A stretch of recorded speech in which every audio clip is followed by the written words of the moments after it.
Just over 50 years ago, oil was discovered here in Dubai.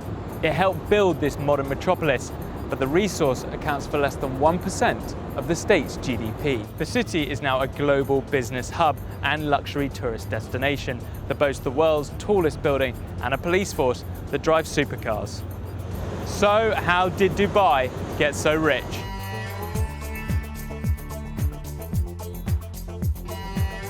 One of the main sources of Dubai's wealth is from its prosperous maritime activities. It was once a modest fishing town, which by the early 20th century had become an important trading port. Its location, close to both Iran and the entrance to the Persian Gulf, attracted merchants from all over the region. Today, Dubai's main cargo port, Jebel Ali, is the busiest port in the Middle East, and arguably the United Arab Emirates' most valuable commercial asset. A big reason for the shipping terminal's success is that it's located inside the Jebel Ali Free Zone, also known as Jafsa. Spread over 57 square kilometres, Jafsa is the world's largest economic free zone. It's one of more than 20 other industry-specific free zones dotted around Dubai, all set up by the government. These zones attract businesses with tax breaks, custom duty benefits, and no foreign ownership restrictions, all within a developed infrastructure that is run by an independent authority, helping streamline bureaucracy.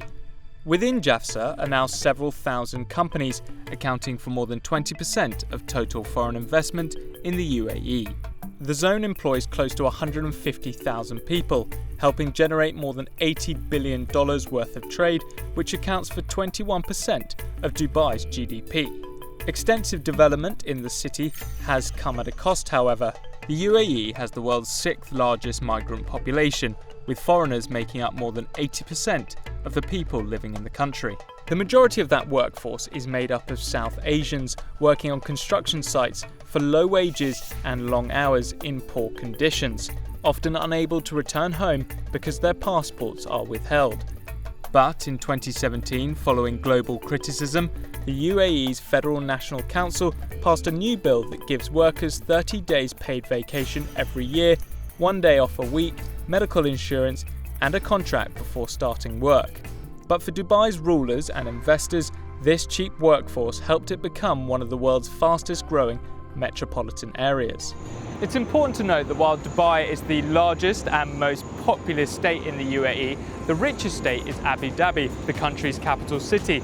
It currently holds 9% of the world's proven oil reserves.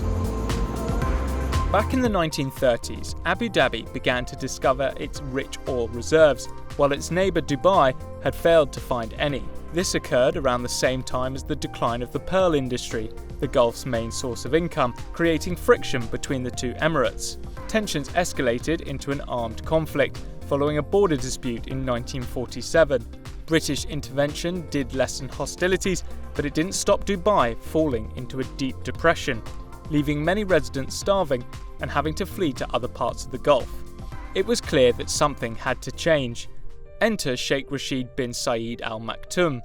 Soon after becoming the ruler of Dubai in 1958, he decided to go on a bit of an infrastructure spending spree. To do this, the Sheikh took out big loans, in addition to the money still coming in from the state's maritime trading activities.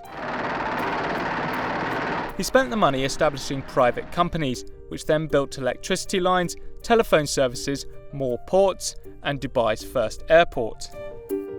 Much of the development in Dubai and across the Emirates has been facilitated by the British government. The two countries' relationship began back in the late 19th century when the UK agreed with the Sheikhs to establish the region as a British protectorate in return for diplomatic concessions. It's clear to see that the UK still maintains a strong business relationship with the Emirates, particularly Dubai. That is the London Gateway Port, a new deep-sea container terminal 25 miles east of the city. It's one of the UK's main links between London and 90 other cities around the world, and yet it's owned and operated by DP World, a company based in Dubai. It was 1966 when the UK and Dubai relationship became increasingly lucrative, following the Gulf state's discovery of its first oil field. When announcing the news, however, Sheikh Rashid said, "I have good news and bad news. We found oil, but not much." The city, though, wasn't dependent on selling oil in order to thrive.